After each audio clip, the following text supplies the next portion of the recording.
Be connecting with the management of Tata Chemicals. They've reported a subdued set of numbers. Just a quick recap of the numbers before we get chatting with the management. The company's revenues have fallen by 10% on a year-on-year basis to 3,730 crore. The EBITDA margins too have fallen. EBITDA for the company is down 41%, with margins at 14.5%, and that's driving a cut of close to about 60%. The stock right now is under pressure, and it's just a month back that Tata Chemicals had hit its 52-week high of 1,142, and from that level, we've seen a fall of close to about 100 points. To talk about the way forward, we're now joined by the MD and CEO, Mr. R Mukundan, to take some questions. Morning, and thank you very much for joining in.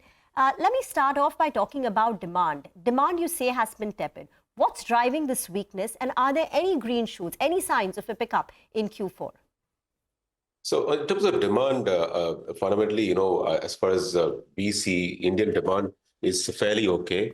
There is no issue on that. I think the demand in US is also has been fairly good. It's been flat in South America. The real problem has come mainly in Western Europe, where there's almost a drop of 1 million ton on a base of about 6 million ton. And that additional material is what is causing pressure on the industry. And really, we do believe that some kind of rationalization is underway in Europe, and that will play itself out to correct this situation in Europe. The real issue in Western Europe is that we do believe, despite all the support and other elements which governments have extended, Western Europe will remain more challenged in terms of demand patterns going forward. In fact, China has shown a very strong growth of almost 4 to 5%. India has been growing. So the real challenge for all of us has remained Western European markets. And that has led to some of the supply base which was supplying into Europe, especially out of Turkey, to divert the material into other markets, which has led to the pressure on prices, and the markets moved in the direction which we speak. Well explained, but is there any sign of a recovery in Western Europe so far in 1.5 months of this quarter? No, I think what we are seeing is, of course, announcements by some of the production companies there that they are rationalizing their operations, which was already announced by one of the biggest players. And I think we will probably see more and more, because in terms of operationally, they've got a situation of a high cost structure, because they no longer have access to they need to rely on LNG, which is as expensive for them as it is for anybody else. And the material from rest of the world also is landing up there, which means Turkey is able to bring natural ash there. Even the US producers are able to bring natural ash at much cheaper price. So in reality, I think the domestic production in Europe will be the one which will be under pressure. But Mr. Mukundan, good morning. First of all, thank you so much for joining in. Is there a specific timeline where you can expect to see a turnaround in Western Europe? And part two of my question is your US volumes. You said that demand is good in the US, and you're saying, but volumes there were impacted as well because of the shutdown. There was pressure on volumes as well. What is your outlook there now for the US business as well? If you can share an answer to both of these questions. Look at the next year, the domestic volumes and domestic prices are tied up, and they are almost flat. And the US volumes would continue to trend up because there is no major shutdown planned in Q4. The real issue is going to be the export pricing. The export pricing out of US has dropped between this year and last year by about $100 odd. And that's more on, there are no long-term contracts on exports. It's mostly on quarterly basis. So as international prices reset, those prices would tend to move. In our view, this issue is likely to persist for a couple of quarters more, because we can see the pain in many parts of the chemical sector, especially our consuming entities like dyes and dye stuff industry, which uses the material. They have been under increasing pressure coming in from the drop in demand out of Western Europe mainly. So this situation would take some time to correct. So I would say in the short term, the pressure will continue.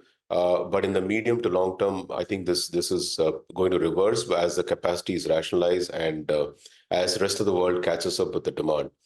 So in terms of our outlook, we are bringing our India capacity about 250,000 ton additional capacity would come on stream this quarter. And we would be bringing additional 300,000 ton. The work has already started in terms of detailed engineering.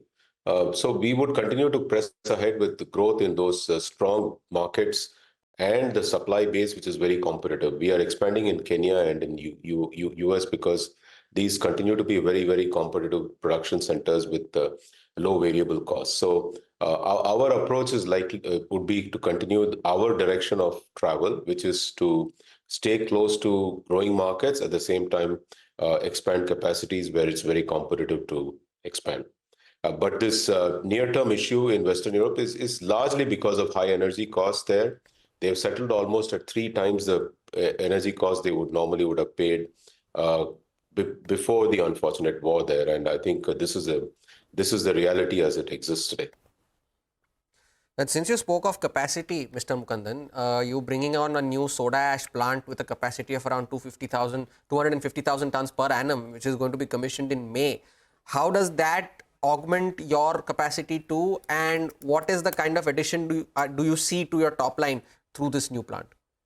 So in all, I think if you look at all the projects which are under execution and completion, the incremental revenue we expect out of that is about 500 odd crores and for next year at the various levels of utilization. This includes the soda ash, salt, and bicarb capacities.